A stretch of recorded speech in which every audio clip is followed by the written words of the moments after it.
Hello everyone. आज के lecture में हम लोग कुछ इंटरेस्टिंग क्वेश्चंस को सॉल्व करेंगे जो कि IBPS PO के मेंस एग्जामिनेशन में पूछे जा चुके हैं। और यदि आप इन क्वेश्चंस को सॉल्व करते हो तो इससे क्या होगा, आपका काफ़ी ज़्यादा कॉन्सेप्ट बिल्ड होंगे और आप समझ पाओगे इस टाइप के क्वेश्चंस को कैसे अप्रोच करते हैं, राइट, और या कैसे सिंप्लीफाइड वे में इन क्वेश्चंस को सॉल्व करते हैं, राइट। तो जो सबसे पहला क्वेश्चन आपको दिख रहा है, यह हुआ है sum of two numbers a and b is 61, right? तो दिया हुआ है कि there are two numbers a and b and their sum is 61। तो क्या मैं लिख सकता हूँ a प्लस b, मैं लिख सकता हूँ यहाँ पर a प्लस b क्या है, 61 है, राइट। अब यदि आप फर्दर पढ़ोगे तो दिया हुआ है and when b is divided by a the remainder will be 7 and the quotient is will be 2। हम में से हर किसी ने ये तो जरूर ही पढ़ा है, right. Dividend equal to dividend divisor quotient और रिमाइंडर का जो रिलेशन होता है, हम सब ने ये बचपन में ही सीखा है और अक्सर हमें इसे यूज करना पड़ता है, राइट। तो अब यदि आप देखो दिया हुआ है and when b is divided by a, तो obviously when b is divided by a, what is the remainder, the remainder is 7 and what is the quotient, the quotient is 2। तो बेसिकली यदि आप इसे केयरफुली देखोगे तो ये क्या है, ये है b equal to 2a plus 7, right, b equal to 2a plus 7। और अपने पास एक इक्वेशन है a plus b equal to 61, right. अब यदि आप देखो आपके पास दो इक्वेशंस है a और b में, क्या आप a और b का वैल्यू फाइंड आउट कर सकते हो? हाँ, आप कर सकते हो a और b का value find out, right. Basically यदि ये जो b है b equal to 2a plus 7, इसे यदि मैं इस इक्वेशन में पुट कर दूं तो ये क्या हो जाएगा, मैं यहाँ पर b equal to 2a plus 7 put कर रहा हूँ, राइट। अब ये हो जाएगा a plus 2a plus 7 that is equal to 61। इसे हम लोग लिख सकते हैं क्या, 3a plus 7 equal to 61। So 3a equal to 61 minus 7 that is equal to what, that is equal to 54। तो बेसिकली हम लोग क्या लिख सकते हैं कि the value of a is equal to 54 by 3 that is equal to 18। तो यहाँ से अपने पास में a का वैल्यू आ चुका है, राइट। Hi good afternoon. अब यदि आप देखो यहाँ से क्या हम लोग b का वैल्यू फाइंड आउट कर सकते हैं। यदि a का वैल्यू 18 आ चुका है और आपके पास दो इक्वेशंस हैं a और b में, तो आप किसी भी इक्वेशन में a का वैल्यू यदि आप पुट करोगे तो यहाँ से b का वैल्यू आ जाएगा। चलो इसमें a का वैल्यू पुट कर देते हैं तो सिंपल ये क्या हो जाएगा, 18 प्लस b इक्वल टू 61। तो b equal to 61 minus 18 that is equal to 43। आप देख सकते हो कि आपके पास a और b का एग्जैक्ट वैल्यू है, a है 18 और b क्या है अपना, b है 43। अब यदि आप फर्दर पढ़ोगे यहाँ पर तो दिया हुआ है c to the power n minus 2, okay, आपको दिया हुआ है c to the power n minus 2, right, is equal to the largest negative integer in the number system.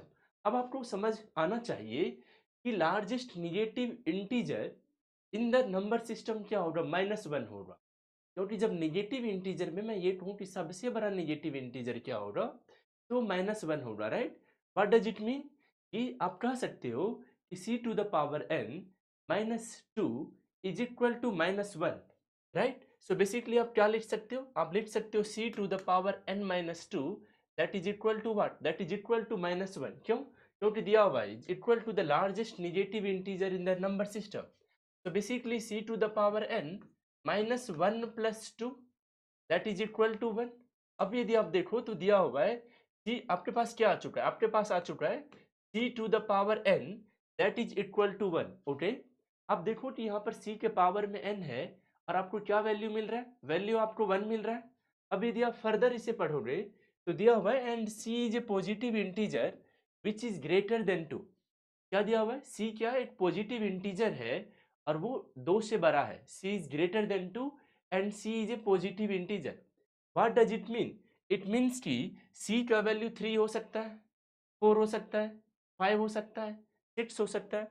अब यदि आप सोचो 3 का वैल्यू यदि c का वैल्यू यदि 3 हो सकता है, c का वैल्यू यदि 4 हो सकता है, c का वैल्यू सिमिलरली यदि 5 हो सकता है, सिमिलरली 6 7 कुछ भी हो सकता है। और यदि उसके पावर में यदि n है और वैल्यू यदि आपको 1 मिल रहा है, तो आपको ये n के बारे में क्या बताता है? ये बताता है कि इट मीन्स कि n का वैल्यू 0 है। इट मीन्स n का वैल्यू 0 है। क्यों? क्योंकि c एक पॉजिटिव इंटीजर है और c ग्रेटर देन 2 है। मीन्स यदि आप किसी भी पॉजिटिव इंटीजर, राइट, जो कि 2 से ग्रेटर देन है, उसके ऊपर में यदि कोई पावर n है और आपको 1 मिल रहा है, मीन्स वो पावर क्या है? 0 है।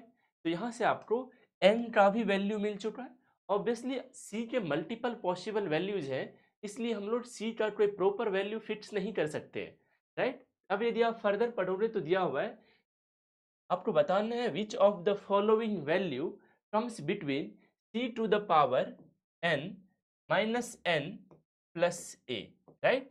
और दूसरा एक है b माइनस a। ओके, हम लोग b माइनस a पर बाद में आएंगे, अभी c to the power n minus n plus a पर आते हैं। अब आप देखो कि c का वैल्यू कुछ भी हो सकता है। c का वैल्यू 3 हो सकता है, 4 हो सकता है, 5 हो सकता है, 6 हो सकता है। मल्टीपल पॉसिबल वैल्यूज हैं c का। चलो थोड़ी देर के लिए यदि आप 3 भी मानोगे या 4 ही मानोगे या 5 ही मानोगे, लेकिन उसके पावर में तो आप 0 ही लिखोगे, राइट। तो चलो इसे 3 ही मान लेते हैं। क्यों मैं इसे 3 ही मान रहा हूँ? मेरा मानना है कि देखो, यदि आप कुछ भी c को मानो, जब पावर में 0 है तो वैल्यू तो अल्टीमेटली 1 ही आएगा। भले आप 3 मानो, 3 to the power 0 is 1, 4 to the power 0 is 1, 5 to the power 0 is 1, 6 to the power 0 is 1। तो आपके मानने से कुछ फर्क नहीं पड़ने वाला है। c को आप कुछ भी मान रहे हो, 3 4 5 6 and so many positive integers में से कोई सा भी यदि आप एक पॉजिटिव इंटीजर मान रहे हो, लेकिन n का वैल्यू तो फिक्स है। तो -0, राइट, प्लस a का वैल्यू कितना है? a का वैल्यू आ चुका है 18, राइट। सो ऑब्वियसली देखो आप, 3 टू द पावर 0 क्या होता है? 3 टू द पावर 0 1 होता है। तो 1 minus 0 plus 18 that is equal to what? That is equal to 19। Okay, तो c to the power n minus n plus a क्या आ चुका है? 19 आ चुका है। अब यदि आप फर्दर पढ़ोगे तो b माइनस a है, राइट। तो आपके पास b और a का एग्जैक्ट वैल्यू है। b क्या है? 43 है। a क्या है? 18 है। तो 43 minus 18 that is equal to what? That is equal to 25। That is equal to what? That is equal to 25। अब यदि आप क्वेश्चंस को फिर से पढ़ो, आपसे पूछा जा रहा है which of the following value comes between c to the power n minus n plus a and b minus a। अब आप इन दोनों वैल्यू को जानते हो। ये दोनों वैल्यू क्या है? 19 और 25 है। सो बेसिकली आपसे क्या पूछा जा रहा है? आपसे बेसिकली पूछा जा रहा है, ये जो चार वैल्यू, चार ऑप्शन आपको दिए गए हैं, उनमें से कौन सा 19 और 25 के बीच में आता है। तो आप देख सकते हो, सिर्फ एक मात्र ऑप्शन डी है जो 23 है। 23 ही सिर्फ 19 और 25 के बीच में आता है। 29 19 और 25 के बीच में नहीं आता है। 17 19 और 25 के बीच में नहीं आता है। 27 19 और 25 के बीच में नहीं आता है। तो करेक्ट ऑप्शन क्या है? करेक्ट ऑप्शन है ऑप्शन डी, राइट। तो जब भी आपको इस टाइप के क्वेश्चंस दिखे, जो जो दिया गया है उसे बस आप लिखते चले जाओ। May be after writing few steps आपको और क्लियरिटी मिल जाएगा और थोड़ा सा क्लियर दिखने लगेगा कि अच्छा क्या क्या करने से शायद मैं इस क्वेश्चन को पूरा सॉल्व कर सकता हूँ और जो मुझे फाइंड आउट करना है उस वैल्यू को मैं फाइंड आउट कर सकता हूँ। तो काफ़ी कॉन्सेप्चुअल क्वेश्चन था ये। क्यों? क्योंकि बहुत सारे एस्पायरेंट्स यूजुअली इस लाइन में अटकने वाले थे, लेकिन आपको क्या मानना था? यदि कोई पॉजिटिव इंटीजर है c जो कि ग्रेटर देन 2 है और उसका पावर n यदि इक्वल टू 1 हो रहा है रखने पे, तो बेसिकली n तो 0 ही है। भले ही आप c का कोई सा भी पॉसिबल वैल्यूज ले लो, उससे कुछ फर्क पड़ने वाला नहीं। अब c को 3 मानो तो तब भी 3 टू द पावर 0 1 था, 4 मानो तब भी 4 टू द पावर 0 1 था, 5 मानते तब भी 5 टू द पावर 0 1 था। तो कुछ भी चेंजेस नहीं आने वाला था। तो मात्र ये लाइन काफ़ी ज़्यादा, इसी लाइन को यदि आप अच्छे से समझ पाओ, यूज कर पाओ, इंटरप्रेट कर पाओ, तो आप इस क्वेश्चन को सॉल्व कर सकते थे। अब इस क्वेश्चन में क्या दिया हुआ है? In an examination the maximum possible marks is an. Okay, maximum possible marks is an यदि दिया हुआ है, मीन्स व्हाट कि एग्जाम कितने मार्क्स का हो रहा है? मीन्स एग्जाम जो है सो एन मार्क्स का हो रहा है। अब दिया हुआ है while the pass mark is 40% of n. Means इस एग्जाम में यदि आप 40% मार्क्स यदि आप ले आते हो तो आप इस एग्जाम को पास कर जाओगे, राइट। मीन्स पासिंग मार्क्स कितना है? पासिंग मार्क्स आपका 40% ऑफ एन है। पासिंग मार्क्स कितना है? 40% ऑफ एन है। यदि आपका कैलकुलेशन अच्छा है तब तुरंत कह दोगे 0.4 एन। और इवन यदि आपका कैलकुलेशन बहुत अच्छा नहीं है, राइट, तब भी आप इसे फाइंड आउट कर सकते हो। 40% ऑफ n क्या हो जाएगा, 40 इंटू एन डिवाइडेड बाई 100 हो जाएगा, तो 20 इंटू 5, 20 इंटू 2, तब भी आप 0.4n समझ जाओगे कि पासिंग मार्क्स कितना है, पासिंग मार्क्स है 0.4n। अब यदि आप फर्दर पढ़ो तो ये तो दिया हुआ है, अमन ऑब्टेन्स 56 मार्क्स।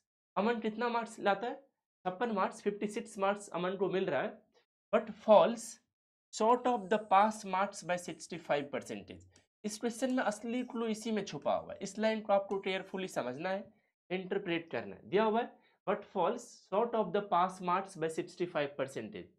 यदि वो पास मार्क्स से, यदि वो पास मार्क्स 0.4n से 65% से वो क्या हो रहा है, फेल हो जा रहा है। इट मीन्स क्या, इट मीन्स कि वो 0.4n का 35% स्कोर कर पा रहा है। आपको इस बात को क्लियरली समझना पड़ेगा कि यदि वो if he fall short of the pass marks by 65% means क्या, वो इस मार्क्स का 35% वो स्कोर कर पा रहा है। तो बेसिकली आपको क्या लिखना है, 35% ऑफ 0.4n। और आपको पता है ये किसका मार्क्स है, ये अमन का मार्क्स है। और अमन ने कितना मार्क्स अचीव किया है, अमन ने 56 मार्क्स अचीव किया है। तो बेसिकली आप लिख सकते हो क्या, 35% of 0.4n that is equal to what, that is equal to 56, right. अब यदि आप इसे फर्दर सॉल्व करोगे तो कैसे करोगे आप, 35 into 0.4n divided by 100, obvious है कुछ लोग 35% को डायरेक्टली 7/20 करके लिख सकते हैं, right, but that thing comes after some experience, right. But यदि आप बेसिक से भी कर पा रहे हो तो you will be able to do it. That is equal to what, 56। तो 7 into 5 and 7 into 8, 5 into 1 and 5 into 20, right. So basically आप देखो यहाँ पर, यदि आप फिर से 4 into 1, 4 into 2, n equal to कितना आ जा रहा है, 400 आ जा रहा है। मीन्स एग्जाम कितने मार्क्स का है, मैक्सिमम पॉसिबल मार्क्स क्या है, 400 है। मैक्सिमम पॉसिबल मार्क्स क्या है, 400 है। हर कोई इस पॉइंट पर अलग अलग तरीके से सिंप्लीफाई करेगा, बट आफ्टर आप एन का वैल्यू 400 ही आपको मिलेगा। तो अब जरा देखो एक बार क्वेश्चन को फिर से रीड करते हैं, क्या आंसर करना है। Which one of the following is then correct. अब यदि आप ऑप्शंस को केयरफुली देखोगे तो एन जो है, जो कि मैक्सिमम पॉसिबल मार्क्स है, उसी को लेकर के कुछ ऑप्शंस बनाए गए हैं। जो पहला ऑप्शन है वो कह रहा है एन इज लेस देन 250, लेकिन आप देखो एन तो 400 है, तो क्या ऑप्शन ए करेक्ट है, नहीं है करेक्ट। ऑप्शन बी कह रहा है कि एन का वैल्यू 243 और 352 के बीच में लाई करता है, बट आपको तो 400 एन का वैल्यू मिला है, मीन्स आप ऑप्शन बी को भी आप एलिमिनेट कर दोगे। अब यदि आप ऑप्शन सी को देखो तो दिया हुआ एन इज ग्रेटर देन 450, लेकिन 400 इज लेस देन 450, तो ऑब्वियस आप इस ऑप्शन को भी एलिमिनेट कर दोगे। अब यदि आप ऑप्शन डी को देखोगे तो दिया हुआ n lies between 301 and 450। Yes, जब एन का वैल्यू 400 है मीन्स 400 तो 301 और 450 के बीच में लाई करता ही है। तो करेक्ट आंसर क्या है, करेक्ट आंसर है ऑप्शन डी। सिमिलरली यदि आप ऑप्शन ई ऐसे ही आप एलिमिनेट कर सकते हो, बट वैसे भी आप देखो ऑप्शन ई क्या कह रहा है, एन का वैल्यू 250 और 300 के बीच में लाई करता है। आप देख सकते हो एन का वैल्यू तो 400 है, तो कैसे आप कह सकते हो कि ये ऑप्शन ही सही है, राइट। बट क्या था इस क्वेश्चन में, इस लाइन को केयरफुली समझना था, इस वाले लाइन को जो दिया हुआ है, Aman obtains 56 marks but falls short of the pass mark by 65%। Means क्या था, यदि वो अमन जो है सो पास मार्क्स से 65% से फेल हो जा रहा है, मीन्स वो पास मार्क्स का जो है सो 35% वो स्कोर कर पा रहा है। उससे पहले हम लोगों ने पास मार्क्स निकाल लिया था कि एन यदि मैक्सिमम मार्क्स है, 40% यदि पासिंग मार्क्स है, तो 0.4 एन पासिंग मार्क्स है, उसका 35% उसने स्कोर किया and that is equal to 56। तो फिर उसे आप सॉल्व करते हुए एन का वैल्यू आपको 400 मिल जाएगा। अब यदि आप थर्ड नंबर क्वेश्चन को देखते हो तो इस टाइप के क्वेश्चंस आपको लगभग सारे एग्जाम्स में मिल जाते हैं, राइट। आपको डाउन स्ट्रीम अप स्ट्रीम वाले कॉन्सेप्ट से अक्सर ही डील करना पड़ता है। तो अब जरा इसे यदि आप पढ़ते हो तो क्या दिया हुआ है, बोटे कवर से certain distance in downstream and up stream in 32 hours and 50 hours respectively. आप देखो इसे, आपको ना अभी कुछ डिस्टेंस के बारे में आइडिया नहीं है, बट आपको बताया जा चुका है कि बोट ए जो है, बोट ए जो है वो डाउन स्ट्रीम और अप स्ट्रीम में कितना कितना ट्रेवल कर रहा है, राइट। तो यदि देखो वो डाउन स्ट्रीम में 32 आवर्स ट्रेवल किया है, डाउन स्ट्रीम में 32 आवर्स ट्रेवल किया है और अप स्ट्रीम में 50 आवर्स ट्रेवल किया है। अभी यदि आप फर्दर यदि पढ़ोगे तो दिया हुआ है the distance covered by boat A in down stream is 40 kilometre more than the up stream. Means अब आपको इसे यूज करना पड़ेगा। यदि ये दिया हुआ है कि डाउन स्ट्रीम में वो अप स्ट्रीम से 40 किलोमीटर ज़्यादा ट्रेवल करता है, तो अब यदि मैं ये मान लेता हूँ कि यहाँ पर अप स्ट्रीम में वो y किलोमीटर ट्रेवल कर रहा है, अप स्ट्रीम में वो y किलोमीटर ट्रेवल कर रहा है, मीन्स वो डाउन स्ट्रीम में कितना ट्रेवल करेगा, y प्लस 40 किलोमीटर ट्रेवल करेगा, राइट। अब यदि आप फर्दर पढ़ोगे तो दिया हुआ है and the ratio of the speed of boat A. See ये जो भी डेटाज है वो बोट ए के लिए है। वो कौन से बोट के लिए है, वो बोट ए के लिए है। And the ratio of the speed of boat A in still water and the speed of the current is 4:1। Means ये बताया जा रहा है, देखो जब भी आप डाउन स्ट्रीम अप स्ट्रीम के क्वेश्चंस को सॉल्व करते होंगे तो हमेशा यू माना जाता है बोट के स्पीड को स्टिल वाटर में, the speed of boat in still water उसे यूजुअली हम यू मानते हैं, और जो स्पीड ऑफ करंट होता है उसे यूजुअली हम वी मानते हैं, राइट। तो यहाँ पर क्या दिया हुआ है कि जो रेशियो दिया हुआ है, रेशियो यहाँ पर दिया हुआ है, रेशियो क्या है, 4:1 है, 4:1 है। तो बेसिकली यहाँ से हम ये मान सकते हैं कि बोट का जो स्पीड है, बोट का जो स्पीड है स्टिल वाटर में, इसे थोड़ा मैं और नीचे लिख देता हूँ। हाँ देखो 4:1 है, तो मैं यहाँ से ये मान रहा हूँ कि एक वैल्यू है 4x और एक वैल्यू है x। तो 4x क्या है, आपको याद रखना है कि 4x है बोट का स्पीड स्टिल वाटर में, स्टिल वाटर में जो बोट का स्पीड है वो है। और ये x क्या है, x है speed of the current, x क्या है, वो है स्पीड ऑफ द करंट, और ये क्या है, speed of the boat in still water. तो यहाँ से आप मान सकते हो कि speed of boat in still water क्या है 4x और स्पीड ऑफ करंट क्या है x है। अब यदि आप फर्दर यहाँ पे इसे यूज करोगे तो डाउन स्ट्रीम में क्या हो जाता है, ये दोनों स्पीड ऐड हो जाता है।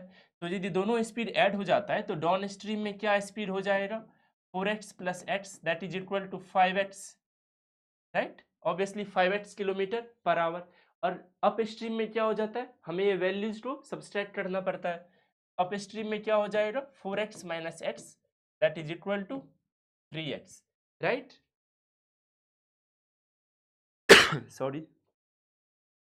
अब यदि आप फर्दर यहाँ पर पढ़ोगे तो दिया हुआ है कि find the time taken by boat B to travel 480 kilometre in downstream and 600 kilometre upstream if the speed okay. यदि आप फर्दर पढ़ोगे तो यहाँ पर बोट बी से रिलेटेड कुछ चीज़ें हैं, बट हम इन डेटा से क्या क्या फाइंड आउट कर सकते हैं, यहाँ से हम लोग कुछ चीज़ें फाइंड आउट कर सकते हैं। देखो डाउन स्ट्रीम में ये है डिस्टेंस ट्रेवल्ड और ये है स्पीड, ऑब्वियसली इस स्पीड को हम लोगों ने किलोमीटर पर आवर में माना है। तो क्या मैं यहाँ से लिख सकता हूँ क्या, y plus 40 divided by 5x that is equal to 32। क्यों हम लोग ये लिख पा रहे हैं, ये डिस्टेंस है, ये अपना स्पीड है, तो distance divided by speed that is equal to 10। Similarly क्या मैं यहाँ पर लिख सकता हूँ डिस्टेंस कितना है y divided by 3x, 3x क्या है अपना स्पीड, टाइम कितना है 50 आवर्स, राइट। अब यदि आप केयरफुली ऑब्जर्व करोगे तो x और y में आपके पास दो दो इक्वेशन है, राइट। इसे यदि आप फर्दर सॉल्व करोगे तो y इक्वल टू कितना आ जाएगा 3x into 50, basically y equal to कितना आ चुका है आपका 150x आ चुका है। अब यदि आप इसे सॉल्व करोगे तो यहाँ पर y plus 40 that is equal to 32 into 5x, यदि आप क्रॉस मल्टीप्लीकेशन करोगे तो ये वैल्यू हो जाएगा 160x। अब यदि y का वैल्यू 150x के बराबर है, उसे यदि आप इसमें पुट कर देते हो तो ये क्या हो जाएगा 150x plus 40 that is equal to 160x, right. अब यदि आप इसे फर्दर सॉल्व करोगे तो आप लिख सकते हो 40 equal to 160x minus 150x that is equal to 10x। तो आपके पास क्या है 10x इक्वल टू 40 है, आपके पास 10x इक्वल टू 40 है। तो यहाँ से आप क्या निकाल सकते हो, x का वैल्यू निकाल सकते हो जो है 40/10 दैट इज इक्वल टू 4। अब यहाँ पर यदि आपके पास x का वैल्यू आ चुका है, एक्स्ट्रा वैल्यू क्या है 4 है, तो यहाँ से आप क्या फाइंड आउट कर सकते हो, यहाँ से आप दो चीजें फाइंड आउट कर सकते हो। पहला चीज कि स्पीड ऑफ बोट क्या है स्टिल वाटर में, speed of boat A, speed of boat A क्या है स्टिल वाटर में, और स्पीड ऑफ करेंट क्या है, राइट। तो अब जरा देखो, यदि मैं ये कहता हूँ कि स्पीड जो है बोट ए का, स्पीड बोट ए का इन स्टिल वाटर, वो क्या है 4x है, वो 4x है। तो 4x मीन्स एक्स्ट्रा वैल्यू आ चुका है कितना, दैट इज इक्वल टू 4। तो this is basically equal to 16 kilometre per hour. यदि मैं आपसे स्पीड ऑफ करेंट पूछूं तो ये कितना हो जाएगा, स्पीड ऑफ करेंट हो जाएगा x, राइट। तो स्पीड ऑफ करेंट क्या x है। अब जरा आप देखो कि x का वैल्यू क्या हो जाएगा, 4 किलोमीटर पर आवर हो जाएगा, राइट। क्यों, x का वैल्यू कितना आ चुका है, x का वैल्यू तो 4 आ चुका है, राइट। अब चलो अब इसे फर्दर रीड करते हैं, दिया हुआ है find the time taken by boat B to travel 480 kilometre in downstream and 600 kilometer upstream if the speed of boat B in still water is 25% less than the speed of boat A in still water। तो basically क्या यहाँ से हम लोग speed of boat B find out कर सकते हैं, still water में क्या होगा फाइंड आउट कर सकते हैं। क्यों, क्योंकि क्वेश्चन में दिया हुआ है कि speed of boat be in still water is 25% less than the speed of boat A in still water।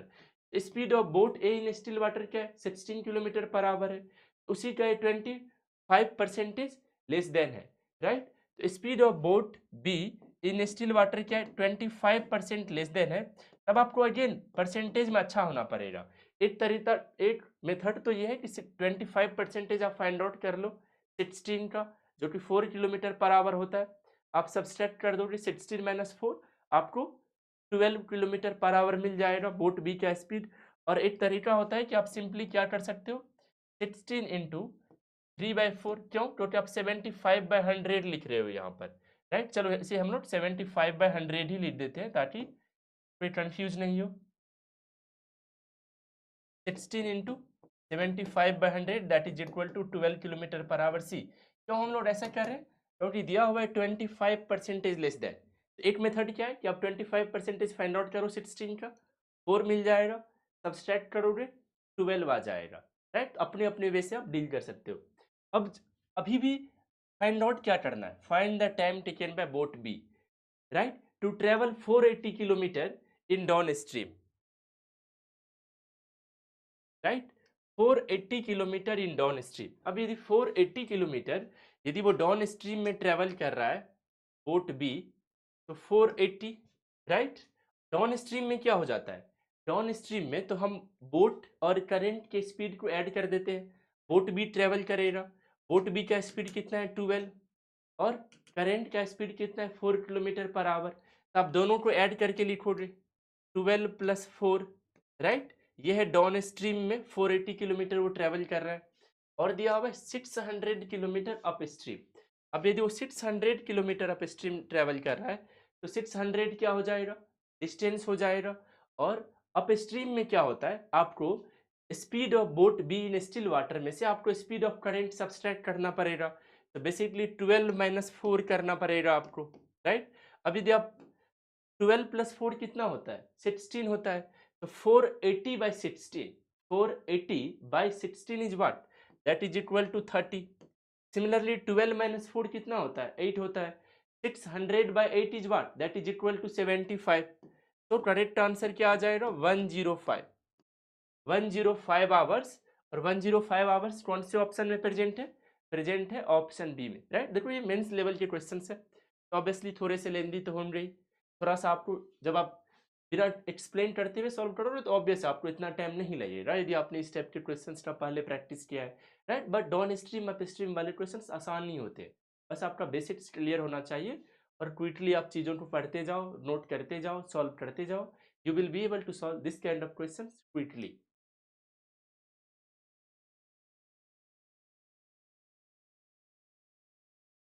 अब ये जो है ये काफ़ी इंटरेस्टिंग क्वेश्चन है, डेटा सफिशिएंसी का। डेटा सफिशिएंसी के क्वेश्चंस भी हमें अब एपीएस मेंस में देखने को मिलते हैं। स्टेटमेंट 1 क्या कह रहा है, तो सबसे पहली बात मैं कुछ चीज़ें कहना चाहता हूँ कि डेटा सफिशिएंसी में आपको एग्जैक्ट वैल्यू फाइंड आउट करने की कोई नीड नहीं होती है।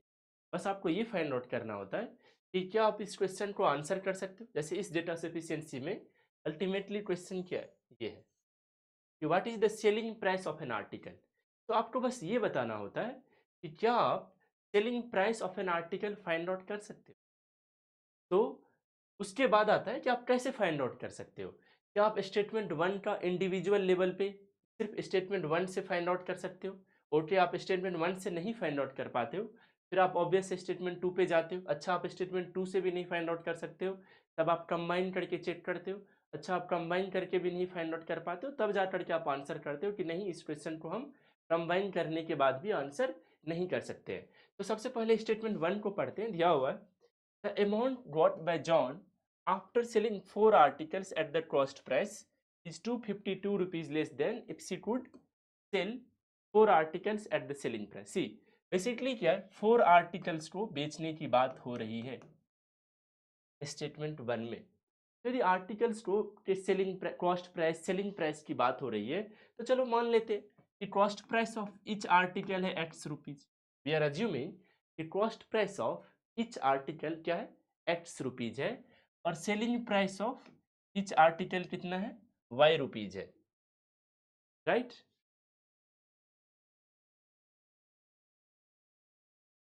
शायद वहां से विजिबल नहीं होता होगा। तो 4 आर्टिकल्स है, कॉस्ट प्राइस कितना है, मैंने माना है कि cost price of each article कितना है, एक्स है, selling price of each article कितना है, वाई रुपीज है। अब आप पढ़ो, the amount got bye John after selling 4 articles at the cost price. यदि वो चारों आर्टिकल को कॉस्ट प्राइस पे बेचेगा तो उसे कितना अमाउंट मिलेगा, उसे मिलेगा 4 इंटू एक्स, राइट। यदि वो कॉस्ट प्राइस पे सेल कर रहा है और एक आर्टिकल का कॉस्ट प्राइस है एक्स रुपीज, वो कितना है 252 रुपीज लेस देन है यदि वो उसे सेलिंग प्राइस पे चारों आर्टिकल्स को सेल करता। मीन सेलिंग प्राइस कितना है, 4y है। मीन्स क्या कि यदि वो 4 इंटू वाई पर जो सेल करता, 4y रुपीज में जो सेल करता, उससे उसको 252 रुपीज कम मिल रहा है। अब यदि आप देखो, आपके पास एक इक्वेशन है 4x equal to 4y minus 252, लेकिन आपको क्या आंसर करना है, what is the selling price of an article. तो selling price of an article is Y rupees. क्या आप मात्र एक इक्वेशन जो कि एक्स और वाई में है उसकी हेल्प से आप वाई का वैल्यू फाइंड आउट कर सकते हो, नहीं कर सकते हो आप फाइंड आउट, राइट। तो ऑब्वियस है कि इस क्वेश्चन को आप स्टेटमेंट वन का जो इंडिविजुअल हेल्प से, जैसे ऑप्शन ए आपका इनकरेक्ट हो चुका है, क्यों, क्योंकि ऑप्शन ए क्या कह रहा है, the question can be answered using statement one alone. आप नहीं कर पा रहे हो ना स्टेटमेंट वन की हेल्प से, राइट। अब यदि आप स्टेटमेंट टू को देखोगे तो दिया हुआ है the ratio of the total cost price of 5 articles. अब यदि 5 आर्टिकल्स है और उसका टोटल कॉस्ट प्राइस है, फिर से हम लोग कॉस्ट प्राइस एक्स मानते हैं, राइट। तो दैट क्या हो जाएगा, cost price of 5 articles 5x हो जाएगा, and the ratio of the total selling price of 10 article. See, आपके पास अब 10 आर्टिकल्स का सेलिंग प्राइस निकालना है। एक आर्टिकल का सेलिंग प्राइस हम लोगों ने y माना है, तो basically 5x divided by 10y, और वो क्या है, वो 1:3 के इक्वल है, वो 1:3 के इक्वल है, राइट। अब यदि आप केयरफुली देखो तो आपके पास अगेन एक इक्वेशन है एक्स और वाई में। ऑब्वियस है कि इसे आप लिख सकते हो further x by y equal to 1/3। But tell me one thing कि क्या आप सिर्फ x by y equal to 1/3 की हेल्प से आंसर कर पाओगे selling price of an article. Selling price of an article तो y है, तो क्या आप सिर्फ इस equation x by y equal to 1/3 की हेल्प से कर सकते हो, नहीं कर सकते हो आप फाइंड आउट, राइट। मीन्स आप इस क्वेश्चन को आप स्टेटमेंट टू के सिर्फ स्टेटमेंट टू को यूज करके आप आंसर नहीं कर सकते। तो आपका ऑप्शन बी भी क्या हो चुका है, इनकरेक्ट। बट अब देखो, आपके पास यदि आप दोनों स्टेटमेंट्स को कंबाइन कर देते हो तो आपके पास दो इक्वेशन है एक्स और वाई में। इसे यदि आप सॉल्व करोगे दोनों इक्वेशंस को, दोनों इक्वेशन एक्स और वाई में है, तो मीन्स आप एक्स और वाई का एग्जैक्ट वैल्यू फाइंड आउट कर सकते हो।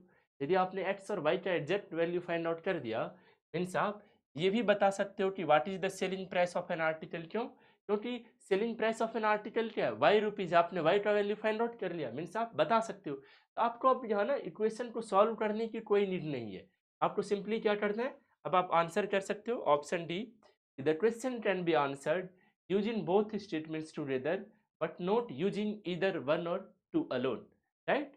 Hopefully all of you learned something new in today's lecture. See you next lecture. आप इस टाइप के क्वेश्चंस को और प्रैक्टिस करो ताकि आप IBPS PO मेंस या और भी एग्जाम्स में आप काफ़ी अच्छा कर पाओ।